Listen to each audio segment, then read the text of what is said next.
hello test, okay. You ready? No.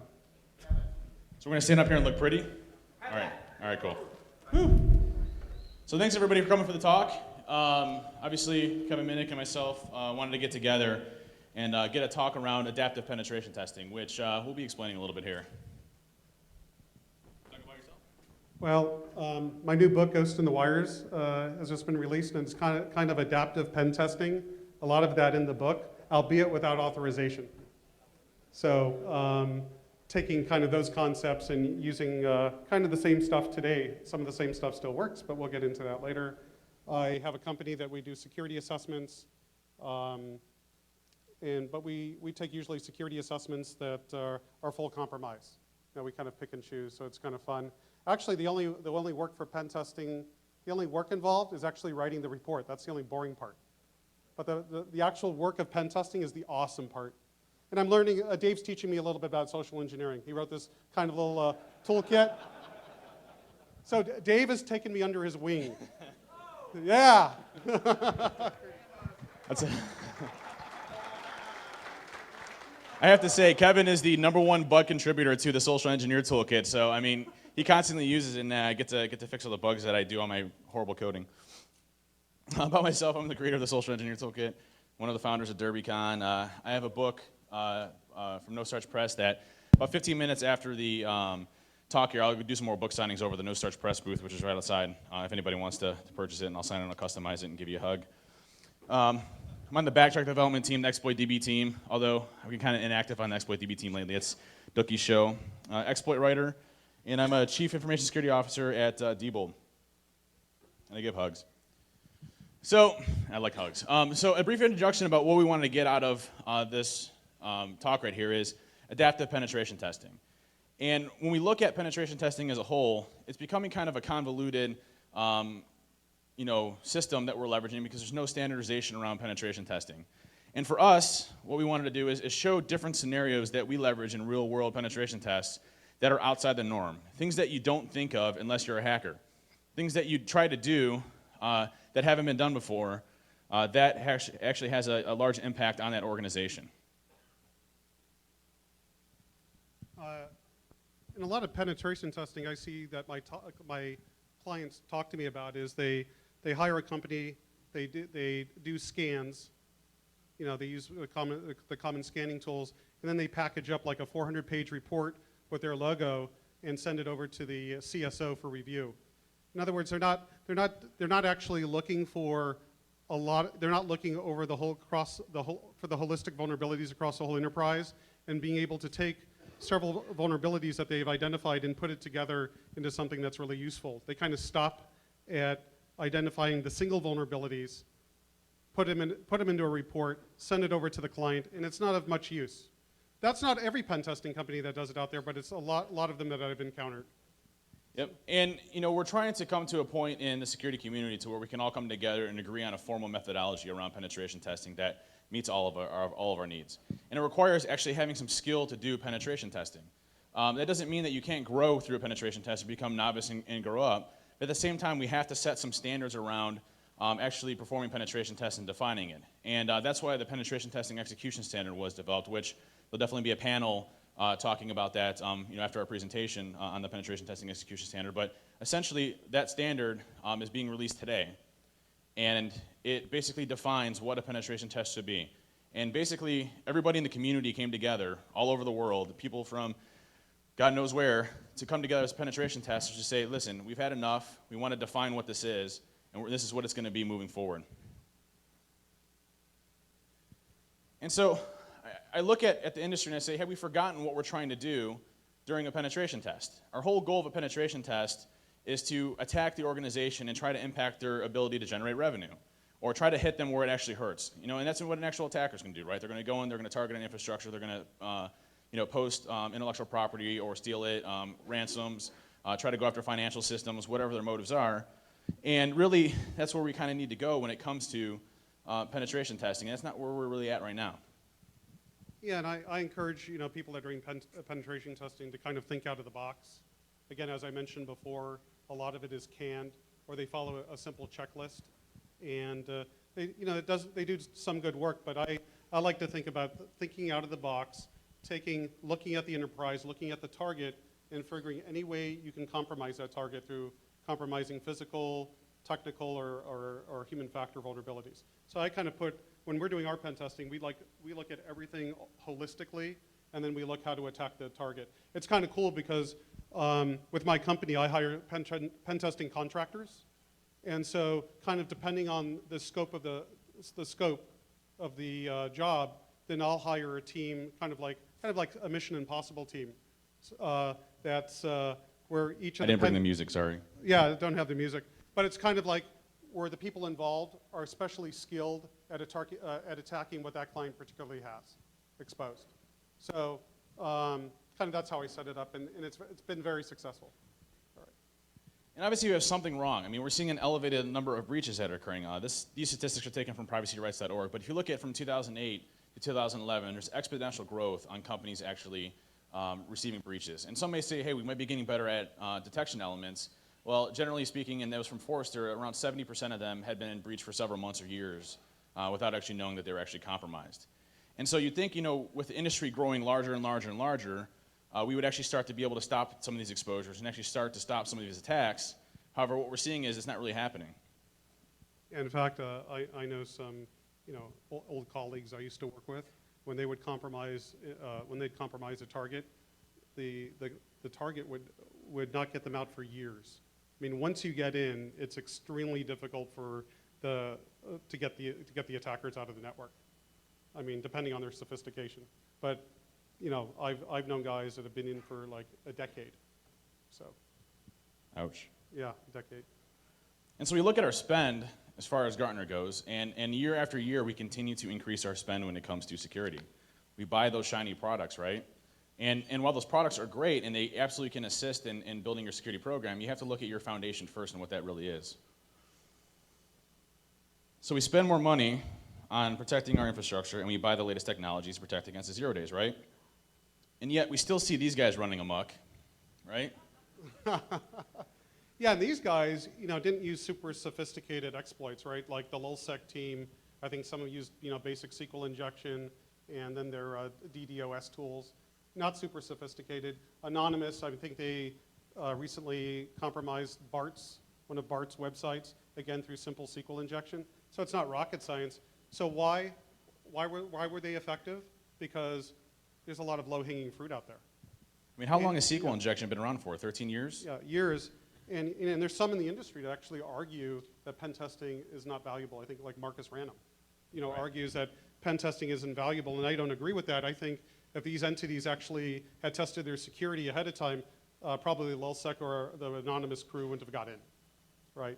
And I guess it all goes into what they actually do to protect themselves. If they get a report that actually shows systemic weaknesses in their infrastructure and you're actually able to represent that you're actually able to take down the company and compromise them, and they don't fix it, well, that's on them. But at the same time, it's better for them to have that knowledge and actually fix them than not know it all.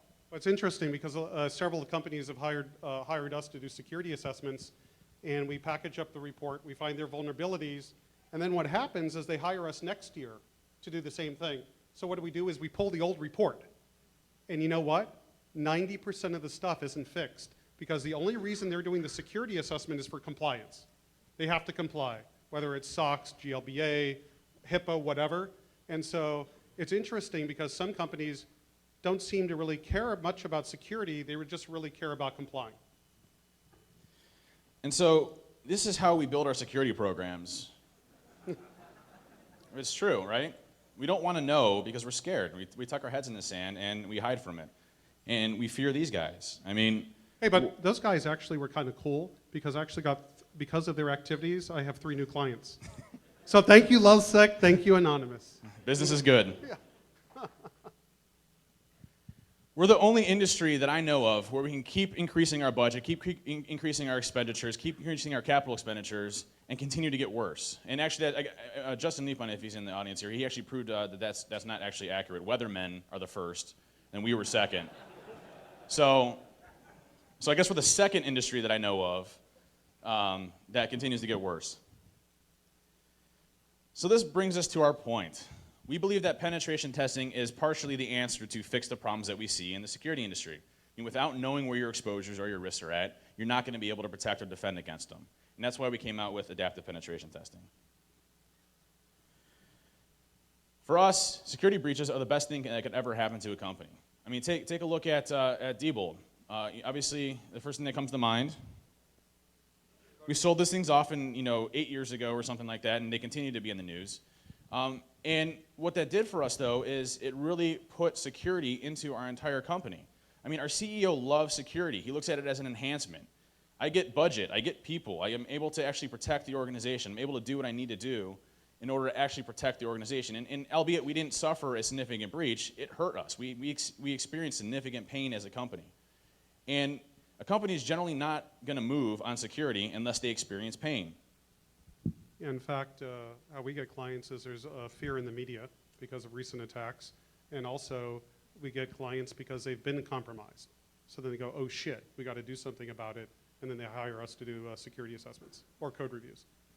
Fear is not always the best thing, but at the same time, if you can represent how to actually systematically take down that company, it could be good. So let's investigate a real breach, okay? Company A experiences a breach. Security up to that point was extremely difficult to implement. They leverage that breach, you actually communicate it, you can use that to your best advantage. Now, in stating that, I mean, obviously, you don't want a breach to occur. But at the same time, it's not the doom and gloom that everybody makes it to be. I mean, if you experience a breach, what company has gone out of business from experiencing, well, minus the CERT company, yeah, and Digistore. Yeah. Digital, those guys were screwed from the beginning anyway. But I mean, I think in the history of breaches, some guy at SMUCON did a presentation and did studies on this, and 2 people have gone out of business because of a breach. And the CEO lost his job, too. Yeah, and the CEO lost his job, yep. And so if you look at that, I mean, systematically, we're not going to go out of business. You should leverage this for your benefit if you experience a breach. I mean, most of our first reactions are tuck it away, make sure nobody knows about it, hide it because I don't want to get fired. I mean, if you're doing your security job right and you've been preaching that your security sucks for the past 5 years, you should have a pretty good backing to say, listen, I've been telling you guys for 5 years, this is what we need to do. Let's make this work now because we're screwed. You guys feel pain. I can fix it. And option 2 is a simulated breach, right? Penetration testing. Which one is this? I mean, for us, maybe it's not as effective as a real breach can be. I mean, maybe it's not as good as a real breach can be because, I mean, they're actually experiencing pain when you do it. But the ability to simulate an attacker, the ability to actually go into a company and exploit them is going to be leaps and bounds beneficial to obviously happening in the news. And that's one of the things we actually enjoy doing is when we take penetration testing jobs, we actually only take the ones that allow us to do full compromise. So the client will give us, what's the target assets. If it's a software development company, the source code. We've done e-commerce companies where it's been their credit cards. And that's the only ones we take because those are the ones that are interesting. And then one of the other rules that we set for our clients is they can't change anything as the pen test is going on. So if we find some sort of vulnerability that we have to report as part of our contract, we ask that they don't share that with the IT team so they fix it because then it affects the pen test. But we like to simulate real world type stuff. We don't like to stop at a particular point. So we're very picky on what ones we actually do. And so penetration testing isn't the smash and grab that we're used to. It's not firing off the scanners. It's not running a bunch of exploits trying to barrage the infrastructure. Autopwn. Hey, it does have its absolute purposes for it. But, yeah. I mean, it's not the techniques that we're leveraging right now. It's more than finding exploits. It's more than actually going after a system and saying, I got domain admin. I mean, it really has to hit the company where it hurts, and that's the most important part about it. So again, the reason why we wanted to go into this and give you a little bit of history behind it is because we truly believe that penetration testing is absolutely one of the founding things that can help a security program grow. And what we wanted to do is give you a perspective of how you need to look as you're doing these penetration tests and what you need to think of. Think outside of the box. Think of something that hasn't been done. I mean, yeah, if you're having low-hanging fruit with SQL injection, that's great, but leverage that for something else. And so the rest of this talk, my next slide. Story time. The rest of this talk is story time. We're just going to go through real-world scenarios that we've done in penetration testing that's unique, something that hasn't been done before, something that is unique in nature, something that might not be as crazy sophisticated, or it might be, but something that was unique that actually provided the value to the customer. So our first demo is Company 1, which Kevin was doing an assessment on in December of 2010. Yeah, so this company was a company that developed software for the financial markets. And again, it was a full compromise. Our goal was to get access to the source code of their products. And what we like to do at our company is we like to actually do a lot of reconnaissance to get their environment, to get exactly an idea of their environment. So we could set up their environment in our lab. And that way, once we know their environment, we can go ahead and try exploiting our own environment. And then when we're doing it live, especially like with a spear phishing attack, you only usually get one shot, so it works.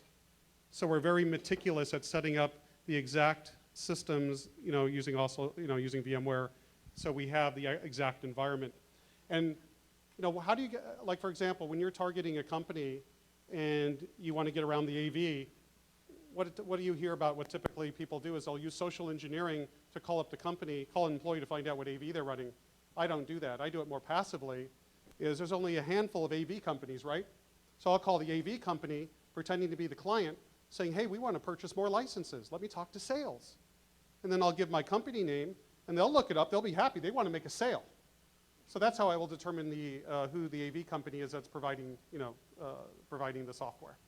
So now we have the AV environment. Now we have what they're running. We'll use stuff like FOCA. We'll use social engineering. We want to get their environment. So in this particular test, what we had found was most of the users at the company were running Windows 7, which was surprising because at this time, most people are running XP. And what we wanted to do was basically target an individual that was on the internal network through a spear phishing attack, actually using Dave's tool, but we wanted to get persistent access to the company. So what the problem was is we had to get around, at that point, the company was using semantic endpoint security, so we created some encrypted meta-interpreter shells so we could, so it wouldn't be detected by AV. And as we're setting this up, then we, it was, realized because it's Windows 7 that these people were likely running with the defaults, meaning that UAC was enabled.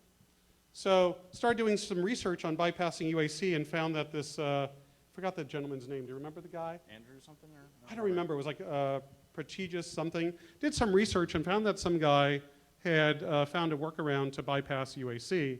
And it was like exploiting two vulnerabilities. The first was simply injecting into Explorer because it was running at a medium integrity. And from there, because of the whitelist, you could use the ifile operation com object to copy files. So you could pretty much place a DLL or anything in any directory. You could do a file copy operation. So because certain programs also, when you execute them, would look in its current directory for the DLL. Excuse me one second. And not system32, you can simply use this ifile operation com object to create a fake DLL to drop it in the directory. So now when you fire up the executable, it would check in its current directory first before it would check in system32 because it wasn't in that known DLL list. And basically, you can bypass UAC. So this guy created a proof of concept tool that was kind of a GUI based. So I had one of my security engineers create basically a command line tool that worked flawlessly. Then I was talking to Dave. I said, why don't we incorporate this in Metasploit? Right? So Dave took it, and I think you had some people at Diebold working on the same thing, creating a command line version. Then I think on New Year's Day you released it. So this was actually doing a lot of work prior to doing the attack. So finding out the AV, finding out the operating system of most of the targets at the company, and actually working on bypassing UAC before the client was even hit. And then when we did the attack, it actually worked flawlessly the first time. Right? So I put a lot of time into preparation, into information reconnaissance before doing the real attack. And you want to talk about the system profiler? Oh yeah, forgot about that. So another tool we use is by using bugs in email and by getting people to click links, by using FOCA. Well, that wasn't the profile. But we created a JavaScript tool that actually would profile the user. It would find out the version of a Java they're running, the version of the Adobe Acrobat products, the version of QuickTime and Windows Media Player. So basically had to lure the target to simply a site that ran the JavaScript code. And this is kind of like an example. And again, we would try to fingerprint the user prior to doing the attack, so we know what exploit would work, right? And that way, again, a lot of times this is, when we're doing attacks, it's a one-time opportunity because we'll target people that are network engineers or system administrators. How do we find them? LinkedIn is very useful. You can put in a company name and put in engineer or put in administrator, and you could likely get a target list. That's one of the tools, LinkedIn, Jigsaw, and pretexting, and so on and so forth. So then we combine that information with fingerprinting the targets, and then we know exactly where to hit them. And it usually has a good 99.9% success rate.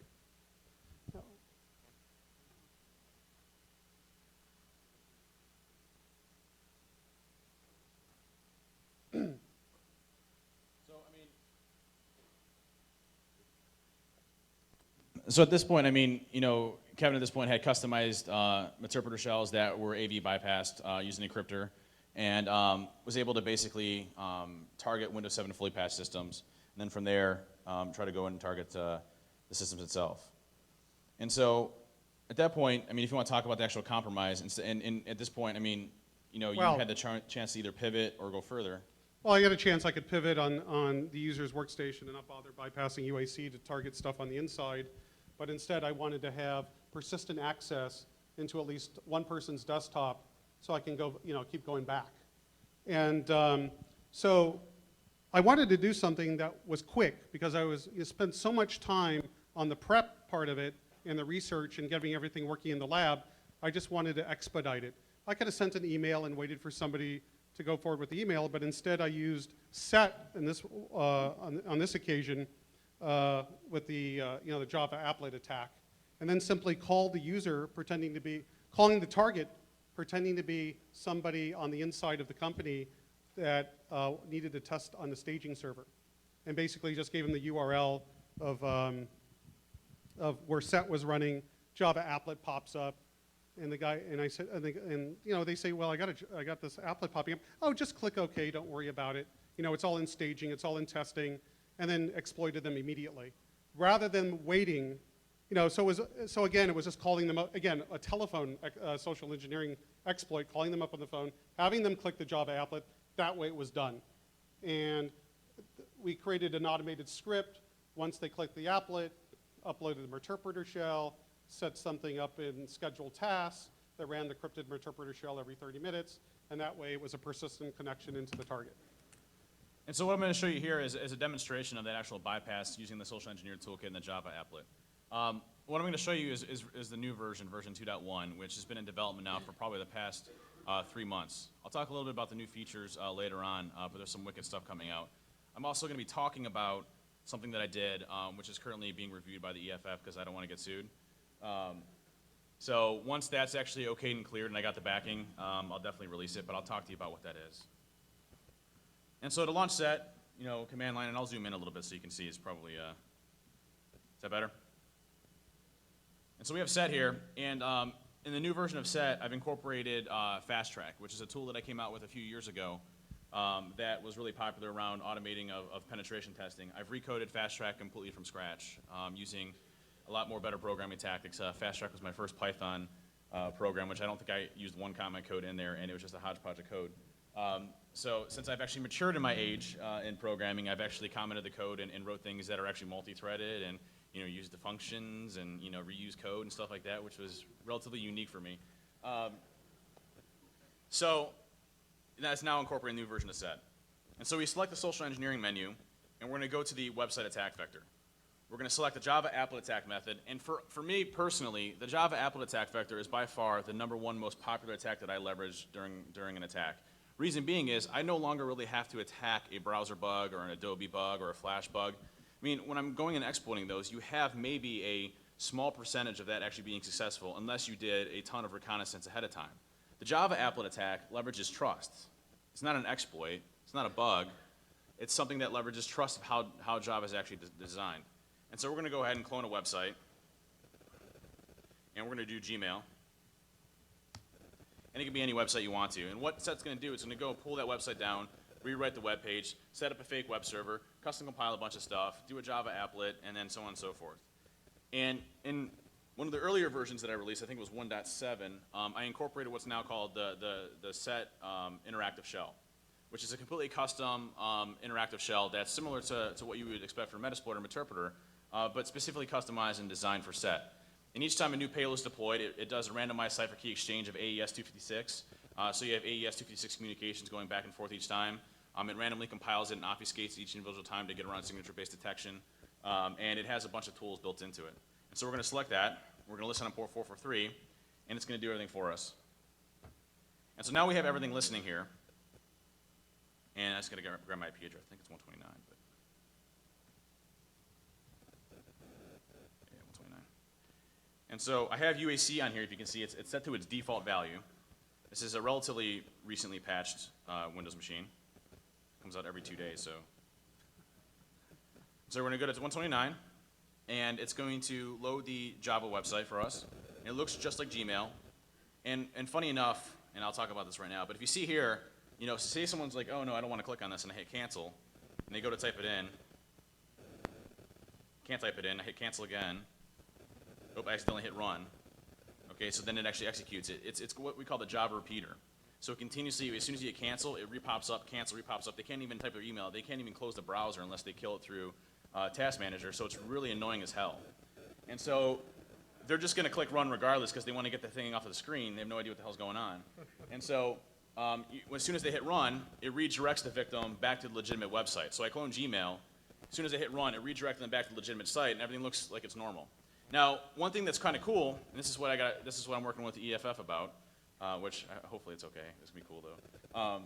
Is what happened a long time ago when I released Set is you can do what's called self-signing of the Java applet. So you can sign it as Microsoft or Google or whatever you wanted to. And so the Java applet would pop up as this is published by Microsoft. Well, after Set started getting a lot of mainstream on it, they changed and did a patch to show just a big unknown as the publisher if it's self-signed. So you basically have a publisher with a self-signed of big unknown.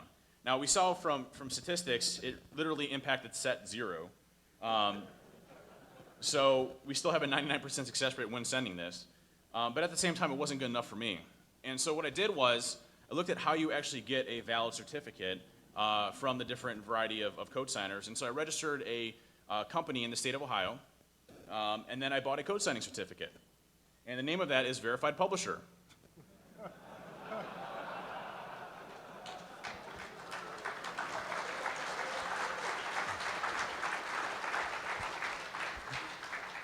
My company is called Oracle Java Applet.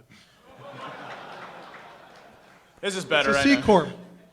Well, you know, Kevin was worried about calling up GoDaddy. Yeah, because it's weird when we do pen testing. Like I remember I was going to participate in the Social Engineering CTF at DEF CON 2 years ago, and they wanted me to target Microsoft.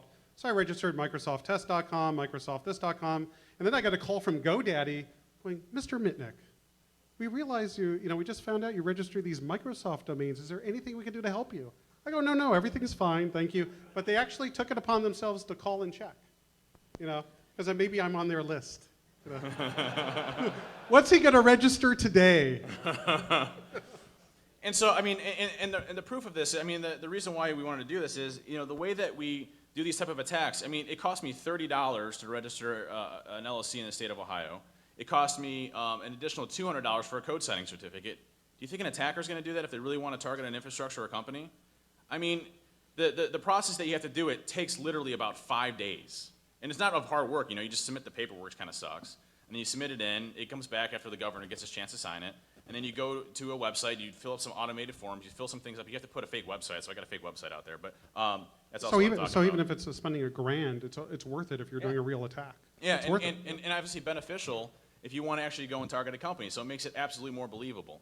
And that's the whole point of a pretext or a attack against an organization. You want to make them feel confident in what they're doing. And so couple that with a Java repeater that just annoys the hell out of people and an actual trusted applet, people are definitely going to click on it. And so we went ahead and we clicked on run, and over here on our attacker machine, we have a new shell. And the set interactive shell is multi-threaded, so you can get 50 shells coming at the same time. It holds as many as you want to. And here we're going to interact with it by hitting 1. And now we're in the set interactive console, which basically gives you access to whatever you need to. So you can hit question mark, and it tells you all the different types of things you can do. So I can drop into a shell, and say I do net user Bob and I hugs a lot, /add. If you notice here, I get access is denied, right? And why is that? Because UAC stopped us. User access control prevented us from actually being able to add a local user account onto this. And so what we incorporated into set was bypass UAC, which you just type bypass UAC, the IP address. And this still is not patched, by the way. We released this in December of 2010. Still operational on all Windows 7-based systems, 64 and 32-bit. So we let it do its thing. This, by the way, took me so long to code. What's scary is there's only, I think, 3 whitelisted executables that are outside the System 32, Yeah. so Microsoft could easily fix it. Yep. Yeah. And so if you see here, we get connection received from the victim machine. We drop back out to this, and now you see here on option 2, we see Windows : UAC safe. So now we can drop into that.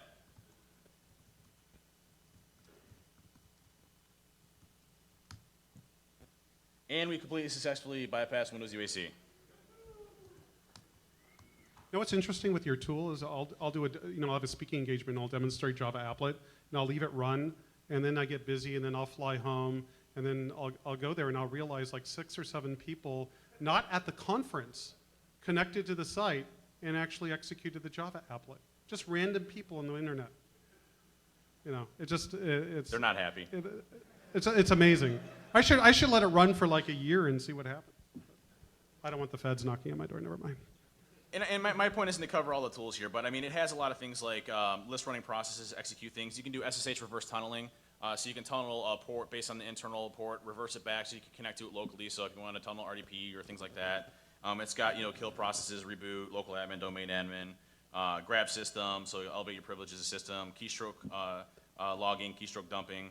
It also does lock workstation, so you can lock the workstation while you're keystroke logging and intercept their user credentials, which is one of my favorite ones, and a lot of different ones like that. But the whole point isn't to go through the set interactive shell, but just to show you the bypass UAC.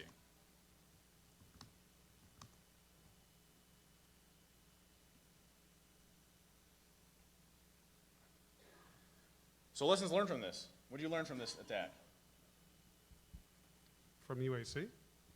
Well, I mean, I mean, lessons learned if you put your mind to it and actually prepare and you're meticulous about it, you're usually going to get in.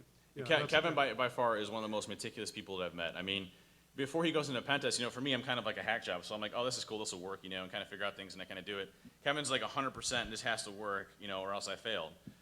Which is obviously a pro, something I have ADD, so I try to do different things at times. But yeah, I think with enough, with the upfront preparation, I think it's really critical to be successful in this stuff. Or you could just throw stuff at it and hope it works and get detected. And I don't like to be detected. Didn't you do a physical part with this as well? Yeah, that was also a cool one. Is the client also wanted to see if there's other ways to get in besides social engineering somebody with over the telephone. So my next step was looking up one of the facilities they had in Google Maps and saw it was a pretty big building for this company, and I did a little bit more research and found out they just rented an office suite. So then I tracked down the realty company and I set up an appointment because under the pretext I wanted to rent office space. So I had some business cards printed with the name Pinkerton Investigations, okay? And I had a colleague of mine, actually a friend of mine that's in Ghost in the Wire is my friend Alex, because he used to do all this physical stuff with me back years ago. I said, come on, let's go down to, down south to where the company was. We show up, we were in suits, we have our Pinkerton business cards, and we, asked for the tour of the office space. And then I said, well, listen, we're a security company. He goes, yeah, I worked with Pinkerton before on getting them office space when I was in New York. I said, and he asked me if I knew these people. Of course I did, when I never even heard of them before. So I had the credibility. Then I said, well, as a security company, we're really concerned about security controls of this physical building. So I need to know how everything works. So the realty guy told me all the security controls that were in place. Was there live surveillance? No. When the cameras were turned on, how the alarm would work. Basically all the security controls that the building had, the perimeter patrol. How often, a security guard around the perimeter, that the doors were unlocked during business hours, right? They use HID cards to get in, And by eyeballing it when we're walking around, I saw they were using Schlage-Everest locks, right? So my goal was to find out the janitorial company, because a lot of these office suites have combined janitorial services that served us the client, because I thought the janitorial crew would be the easiest to convince to let me into the facility, so I wouldn't need a key. So I ended up calling the janitorial service and trying to work out, well, who are the actual people that clean the building? Because I want to talk to them because they're the lowest level, right? And would be, if I could use like caller ID spoofing and call from the office, maybe I can convince them, well, if these people show up, go ahead and let them in, right? So I found out who the supervisor was, and then I decided to change tact. I wanted to get home, and I wanted to do this quickly. So I called the supervisor of the janitorial crew, and I said we had a system crash in our building, and the access cards won't work for your janitorial crew to come in Sunday morning to clean. But we have a solution. I have a new card. So the whole idea was to go drive out to the janitorial crews to this one lady's house, give her a new HID card that would obviously didn't have any credentials on there, and get her old one so we can get into the building. So as I was setting this up, the supervisor calls me and says, Tony, we don't use access cards to get into the suite, only into the building. We actually, and he went on to tell me that on the janitorial door, we have a little lockbox, and in that lockbox is all the master keys to everything in the building. Right? So I go look, and lo and behold, there's this lockbox. I jiggle it, I hear the keys, but it's an ACE2 lock, and those are the hardest to pick. I called my friend Barry Wells in Amsterdam, who runs Tool, that in L. I said, hey, Barry, I got this ACE2 lock. What tool do you suggest? And it was a tool sold by Peterson International. So I found these great guys that actually did do some work at DEF CON in the Lockpick Village and said, hey, guys, I need you to come out and help pick an ACE2 lock, right? So I set one team on the lock and the other team to actually pick the suite door because it was like a kind of a trap door. And again, it was a Schlage-Everest lock, so it has a security pin in the back. And they actually were able to breach the suite door before they were able to breach the ACE2 lock. We get into the building, or to the suite of the client, and we realized all the administrators had secondary locks on the door, and they put their trash cans outside their door, so even if I got in with the janitorial crew, I would have been stopped at that point. So actually it was good luck that I decided to go the lock picking route. So it didn't take long. They picked those locks as well. We got all the way into the server room. And in the server room, they had a nice post-it note with the administrator password, which was helpful. Yeah. Oh, come on, like none of you have never done that before. I took a picture of it and sent it to the CSO. I said, this is a bad idea. But they felt secure because, there were so many locks to go, so many doors to go through. We actually found the access keys, the machine that made the access card and made our own. So we had full access to the building. Planted a Linksys access point just for the hell of it. And then I went going about to find who the administrators were and basically rebooted their boxes onto a USB tool so we could basically set an account to administrator level, and set a password, rebooted their box, and then installed crypted interpreter shells, and we just used Task Scheduler to connect out every 30 minutes. So it was kind of like, what was cool about this attack is without the building management being so helpful and letting us know about the security controls, and especially letting us know that the clients do not have alarms. There's just alarm on the main structure. And what we're able to actually do is because of how their system worked after they told us their security controls, is the back door we actually were able to duct tape the lock. So after we left on the tour, we were able to walk back into the building to do more reconnaissance before the real attack. And so, so this was kind of a cool attack because it was again, going in, physically doing it, doing some lock picking, and owning the entire infrastructure that way. And it was extremely successful, and they never detected it. Right? I think about four weeks later, I told him, hey, did anyone report anything suspicious or anything going on? He goes, no. Well, I said, well, do me a favor. That Linksys access point in this office, go ahead and unplug it from the network. And then they realized they were hit because I wanted to wait a while to see if the attack would be detected, and it never was. Because I think that's important too, is not only did you get in, but once you get in, did the IT staff or the security staff realize there's been a compromise? So this next one is Company 2, which is malicious media.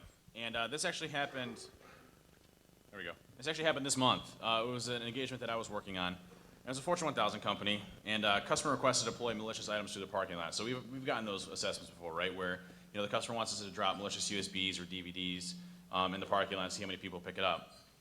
Well, we want to do something different because those are getting boring for us. So how many times have you seen an RP that says you must do it this way? So we were bored with the standard deployments, and so we decided to do something a little bit different. And so I went and scoured the internet for the most expensive, fancy keyboard that I could find. And who would want this thing? I mean, that thing is awesome. I mean, it's got lights and stuff, and I mean, it is an IT person's wet dream, right? I mean, they can do some major gaming at lunchtime on this thing, right? Star Trek communicator. Yeah. And so what we did is we sent this keyboard, modified obviously, to 5 IT folks in the actual company itself. And this is where we talk about the Tinsy attack. And the Tinsy attack is this little device right here, and you can't see it, but it's this computer chip here. And here's a couple of different ones out there.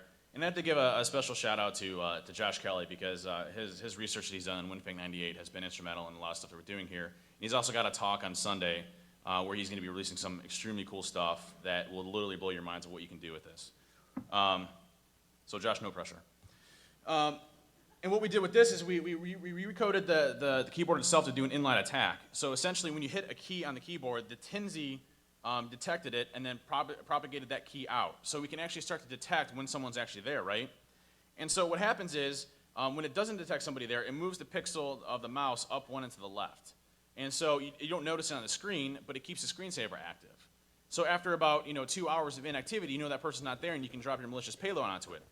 And why that's important is this thing is recognized as a keyboard. And you can change the vendor ID and product ID to whatever you want to, so you can make it that manufacturer that we bought the keyboard off of and put it in there. And why is that important? Because it disables auto-run. There's no auto-run capability. If you have auto-run disabled, it's still going to execute because it's recognized as a keyboard. The Tinsy devices have onboard memory storage that emulate keyboard typing, and I'll show you that in a second. And so during off hours, we deployed it. So funny story about this is actually really funny, is we got 9 shells. We only sent it to 5 people. So my only guess is that the IT guys got jealous and ganked it from the other person, which is what we normally do in IT, right? I mean, if it's out there, it's cool, we take it. And we got 9 shells, so the joke's really on them. But so from there, we further penetrated the network and got further access. And I just want to show you a demo of this. And this is all available in the Social Engineering Toolkit, in the latest version and other. But essentially, you just go to Set, you go to Social Engineering Attacks, you go to the Arduino-based attack vectors, and you select what attack vector you want to do. And it has some of the X10 stuff that we've been doing with jamming, which I'll talk a little bit about. And then my favorite one is deploying a binary via the Tinsy attack. And what's cool about this is you can actually drop a binary onto the system and have it convert back and run a binary. So, if my demo works, we should see some magic typing happening here. No hands.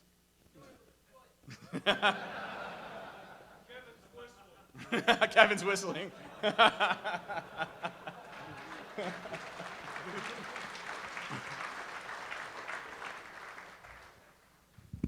And so what's happening here is it's deploying a payload onto the system using a hexadecimal representation of it. And so what we're going to leverage is PowerShell to reconvert our hexadecimal representation of our binary back to a binary again. And what's cool with this one is I leverage a tool called shellcode exec, which, if you're not familiar with shellcode exec, it's just an executable where you can give it a second argument parameter that's alphanumeric shellcode, and it shoots an interpreter straight into memory. So it never touches disk. And so in this case, you're going to see it convert here in a second. We're going to do our conversion. Come on. Here it goes. It's doing its conversion. This took a long time to code, by the way. My wife hated me on this one. Sorry, Erin. She's actually here. Oops. And so we execute, and lo and behold, I didn't have my listener up. Oops. Well, it would have dropped a shell. All right, hang on one second. Let me hook it up real quick.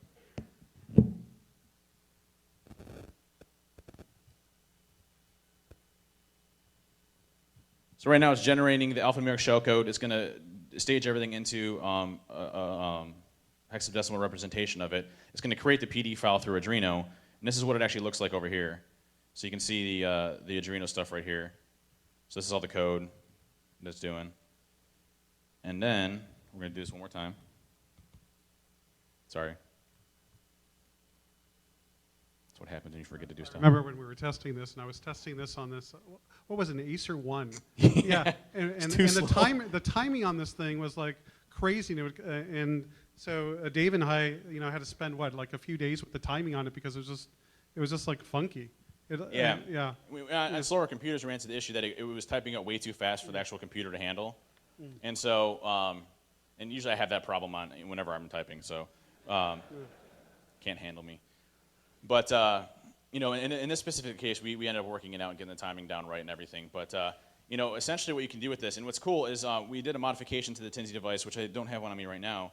But Josh ended up soldering a SD card onto the Tinsy device, and now you can do native SD storage on the Tinsy device. And why that's important is when you plug it in, it doesn't recognize as a storage device because the Tinsy actually natively reads in the SD card, so you can store as large of a binary as you want to on it, and then copy it off. So you're not restricted with the characters that you would have leveraging the Tinsy device, because the Tinsy device only has like 128K and 64K based on the model you get. And so if we go back to our attacker machine here, there's the interpreter shell.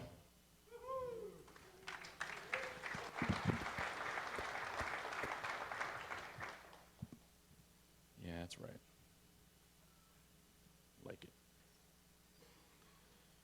So, lessons learned from this, we decided to do something a little different and mess around a little bit, and we had a lot of fun doing it.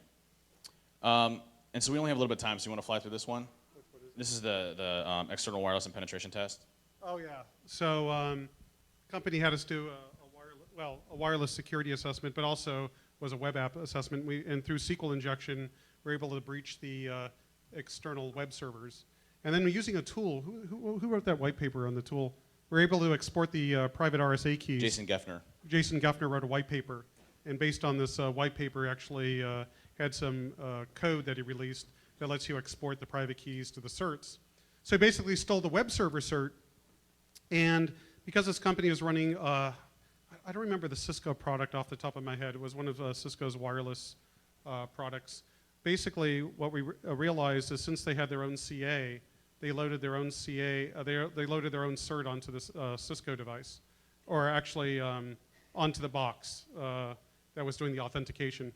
And we realized that this cert was signed by the same root CA as the web server cert. So we basically stole the web server cert and was able to leverage that with StatePD to create a rogue AP to get clients that would connect to the network through certs. Leverage, we're able to leverage that to get them to connect to our rogue AP and then exploit them through a client-side exploit. So it's kind of cool. So you steal something from one location and you leverage it somewhere else, right? And there's no scanning tools on the market that are going to do something like that. It just, takes human knowledge. Well, if I remember correctly, too, I mean, when you penetrated that server, I mean, you ran into a lot of dead ends. I mean, it was really locked down DMZ. I mean, that's another reason. It was, we were looking like, okay, we're sitting on the DMZ. We're trying to get to the internal network. Basically, everything was blocked. It was taking too much time. So then we had to figure out how else can we get to the internal network.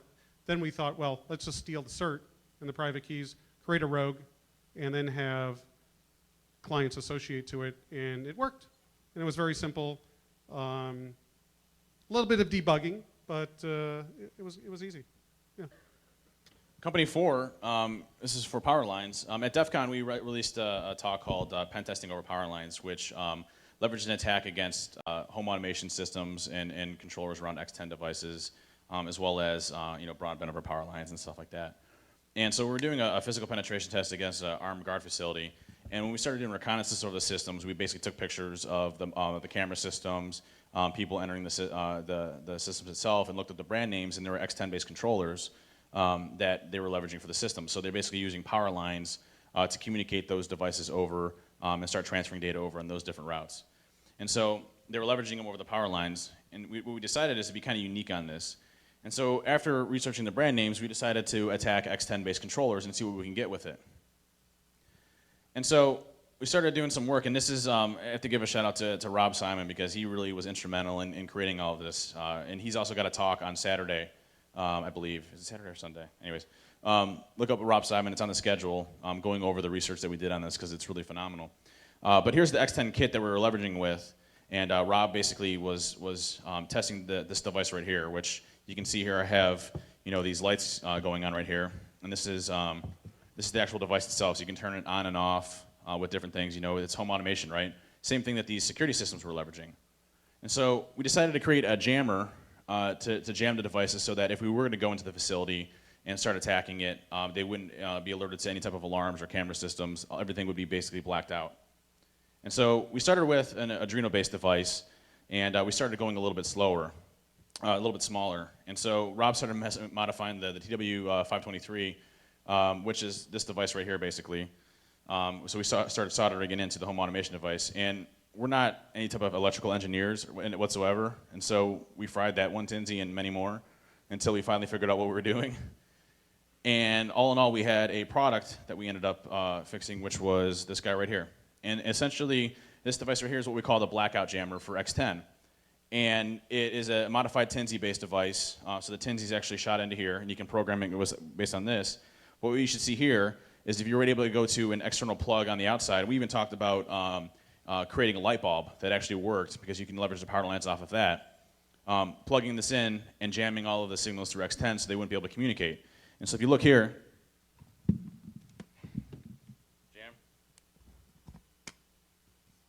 jam the device. So now the X10 is inoperable and not able to work. And in fact, if I start trying to turn this on and see what the hell's going on, nothing, it's dead. Take it off.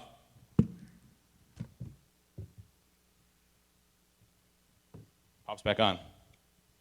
So nice little test to that. And so what we were able to do, we did a night operation. We disabled the security systems. We lockpicked the back entrance door. No security alarm ever triggered, and we had full access to the infrastructure itself. And so we were able from there to go in and pillage everything we wanted to. And so again, what we wanted to get out of this was to be creative. It hadn't been done before, do something expensive, to be a hacker, right? That's what we're here to do. That's what we're here to design, to think outside the box. And so instead of giving a customer a 400-page report, we decided to do something unique and have some fun with it. And so I want to go into the Social Engineering Toolkit 2.1, which is getting released today. I'll upload it probably tonight when I sometimes maybe don't sleep or whatever. And out of this, I mean, it's 27 new features, 22 bug fixes, 18 enhancements, and usually the bug features outweigh the bug fixes actually outweigh the features, so I'm actually getting better with coding this time around. So just have to say, I'm proud of myself on this one. And so BackTrack is now a part of it, but a couple cool things I want to show you real quick.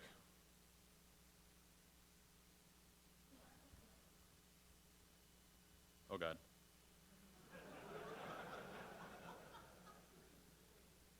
That is not a bug. And I just got to give a shout out to the set development team. I mean, it started off with me, and J.R. Dupree and Joey Furr have become on the development team, as well as Thomas Worth. And so we actually have a development team working on set quite a bit. And poor Joey, man, I'll go through and I just stream through code and I do a bunch of stuff, and then he goes through and fixes it. So I gotta thank him for all of my good coding techniques that he doesn't like. And so with the Social Engineering Toolkit, one of the coolest options that I think is really cool is we'll go ahead and we'll do the website attack vector, and then we'll do the Java applet attack again. We'll go ahead and clone a site, just like normal, like we did last time.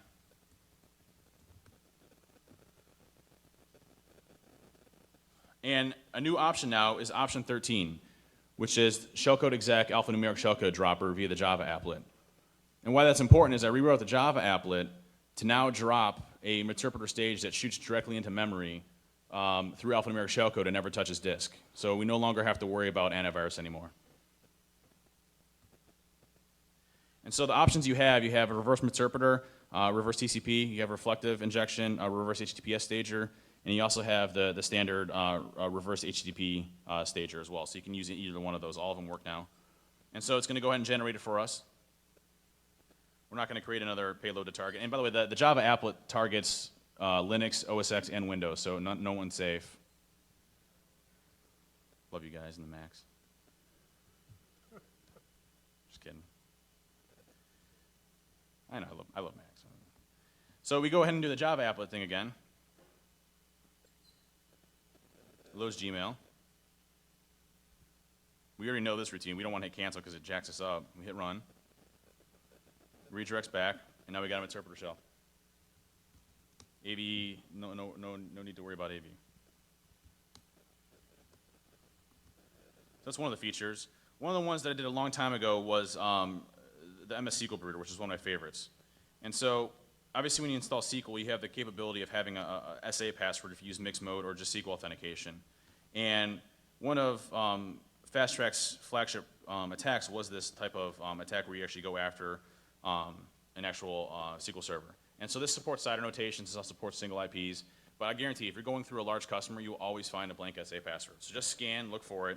So what set's going to do is look for 1433. We're going to use a default built-in word list. We're going to use SA, and it found a port open, and it automatically brute forced it. I spent a lot of time on tuning performance around multi-threading, around brute forcing. Was able to get that through.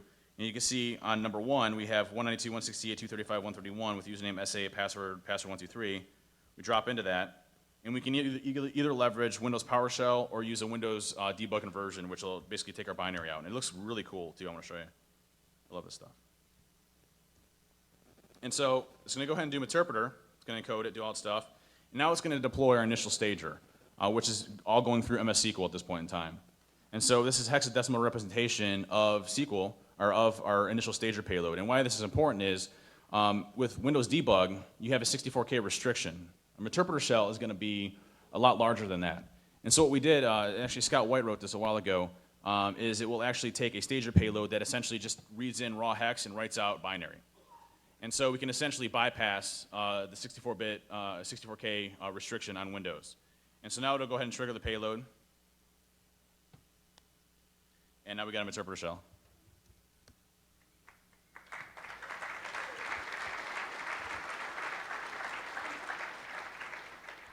This is just one of the many features in the new version of the Social Engineering Toolkit that will be released today. Again, I'm not releasing the Oracle, the Java code signing one as of yet.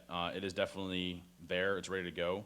I just want to make sure that I'm doing everything legally when I do it.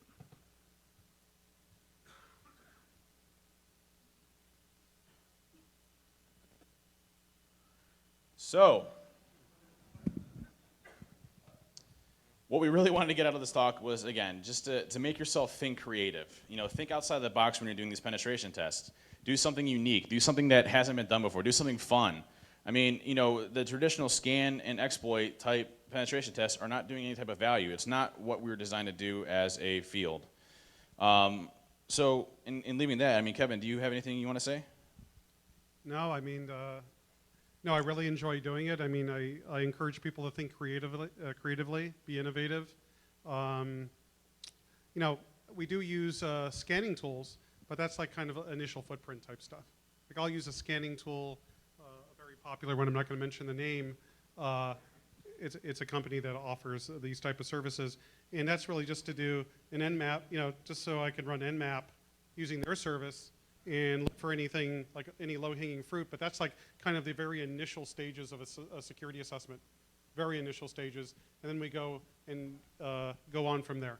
So I wouldn't stop there, and I'm sure a lot of you don't stop at just simple scanning. I'm sure you guys do a lot of more in-depth pen testing, but you never know, you know, because again, I've dealt with clients that showed me past reports, and again, it's like the 400-page report that doesn't have much value. That's just repackaged information from an automated scanning tool. So that's pretty much it. Yeah. So guys, go ahead, Yeah. real quick. We're running low on time, so. Kevin, can we hear the famous whistle? The same famous whistle. Yeah. I could do it. Well, I actually recorded my famous whistle. Well, hold on. I actually recorded it. You mean the one to launch the nukes? Because today I'm not really good at whistling, but hold on. Bear down. Let's see if I have it. Because it's funny as hell. Wait. Oh, here we go. I'm sure it wasn't funny at the time. There's your famous whistle. Thanks everybody for coming to the talk. We appreciate it.